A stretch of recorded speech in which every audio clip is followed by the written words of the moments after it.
the sense that this has been crafted by Trump in many ways to encash, what he possibly can from the return on investment. He's a very transactional man. Every relationship of his, including his marriages, I think, are all transactional.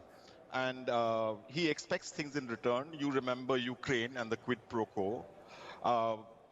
Each thing he does is transactional. I'll come back to this, but I thought I just want to add one point about the contentiousness of this election and how Trump might want to spin this and take it to the court. And so I'll segue into that a little later. Yes. What has happened with Wisconsin and Arizona and possibly Michigan and Georgia, trending towards Biden with the mail-in vote, is that the most contentious state of all, the place that Trump wants to fight for, Pennsylvania, may not even enter the picture. Biden's path to 270 could be clear even without Pennsylvania. Wow. Okay. Which is why all of this talk about finding votes at 4 a.m. in the morning and weeks and months of litigation, they may not mean anything at all if the matter is settled. The matter is settled. Now, as far as the court is concerned, what has happened? It's very clear to everyone what has happened. There were 3 Supreme Court appointees that Trump made. Also, down the line in the appeals courts, Trump is a president in recent memory who has appointed the most number of federal appeals court judges. That's just one level below the Supreme Court, and it's people from this court that get promoted. Only a few, of course, but that get promoted.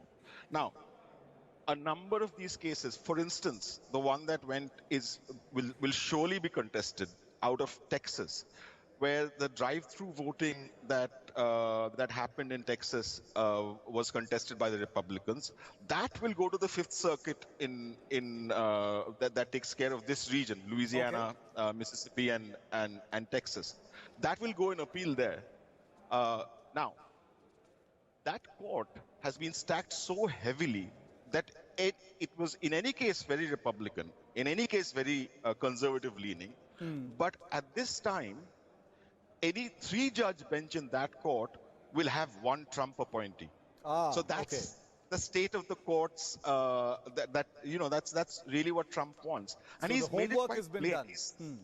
Yeah, the homework has been done, and he's made it quite plain. He's sort of whistled out to these people. He has that look, he has. Look, I'm the one who put you in your positions. Yeah. Now it's payback time. He's done that already. If Pennsylvania, finish your point. If the matter is settled without Pennsylvania, he has very little to fight about. So he basically doesn't get to activate those paybacks, if Pennsylvania doesn't come into the picture. Hi everyone, Preeti Chaudhary here. Hope you like this video. For latest news and analysis, like and subscribe to the India Today YouTube channel. And don't forget to press the bell icon to stay updated. Thank you for watching.